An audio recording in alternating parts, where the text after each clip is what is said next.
This week I had a chance to go to Topeka, Kansas, to follow the district superintendent the superintendent of schools in the Topeka district, and her name is Dr. Tiffany Anderson. Dr. Anderson is a member of Church of the Resurrection. I love this woman. She is she's one of my heroes. And she's been there for 7 years. She has done amazing things at the district. She's been featured on national programs and received many awards, and the district is doing just amazing and great things. And I wanted to learn leadership from her. I just wanted to follow her. And I took a film crew with me so that I could share this at our Leadership Institute later this month in September. And as I was following her, she said, okay, here's what I do. She said, one of the most important things that I do as a leader, because I asked her, what are your 3 or 4 most important leadership, principles? And she said, really, the first one is just caring for people. It's seeking to bless them and to build them up. By the way, I want you to know this about Dr. Anderson. Dr. Anderson looks at her job as a superintendent of schools, 30 schools. She looks at herself as the pastor for all of these students, their families, the staff, faculty, administration, and volunteers that she oversees. She sees herself as a pastor, which is why even though she works 60 hours a week, several years ago, she decided to go to seminary to get trained with a Master of Divinity degree so she could be a more effective shepherd to her district. She already had her doctorate, but she went back to get her Master of Divinity degree to be a better shepherd for her people. Anyway, she said, here's what I do. I try to bless and encourage as many people as I can.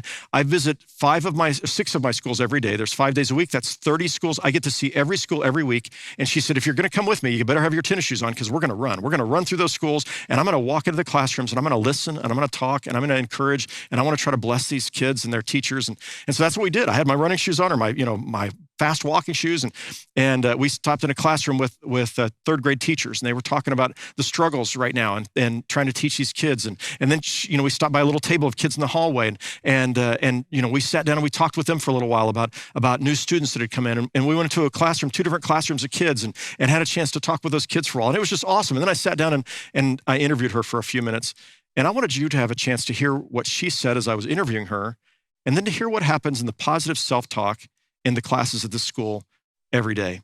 Take a listen. One of your teachers talked about kids coming and asking her, am I really stupid? Do you hear this from children who maybe what they've heard at home is not affirming or positive? And can you say just a word about that? Well, not just children, but adults. Yeah. It's part of why I walk through buildings. If you'll notice, I'll stop and talk to teachers or hug them or say, you look beautiful, or well, you look just like me, you have glasses just like I have.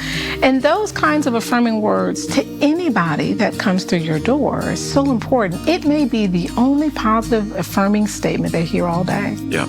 And being able to say it repeatedly to students and have them say it to themselves. Yeah. I love the way intentionally you all cultivate positive self-talk. Can you say a word about that and what we saw in the classrooms today? Yes, we have affirmation statements really in classes all throughout the district, all throughout schools. There are about 1,000 students here, so you'll hear these affirmation statements to start off the day or and to end the day. And one of the teachers shared she does it even in the afternoon. Okay, repeat after me, guys. I am smart. I am smart. I am important. I am important. I will succeed. I will succeed. My future is up to me. My future is up to me. I am loved. I am loved. I am kind. I am kind. I will do great things. I will do great things. Woo!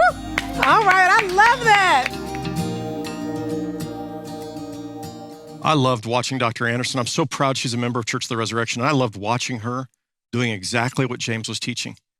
And I remember we sat down with a group of kids at one of the tables, and she asked them, did you have any new kids in your class this year? And they had 23 Ukrainian refugee children who were brought into that school. Some of them didn't speak English when they first started there, and they're still learning English.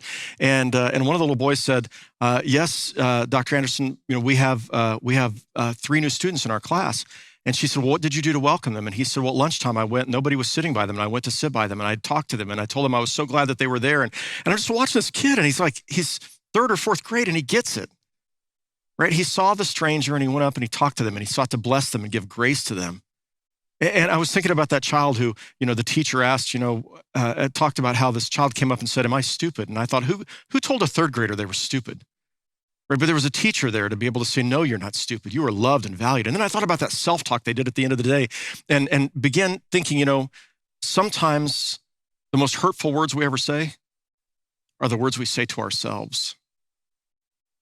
And here their mantra is that if you say it, you might come to believe it. And if you believe it, you might become it. And hence they say, I am loved and I am beautiful and all those other things they said. I want to ask you this question today. I want to ask you, your words, your tongue, it's either a powerfully destructive weapon or an instrument of healing and blessing. Which will it be for you?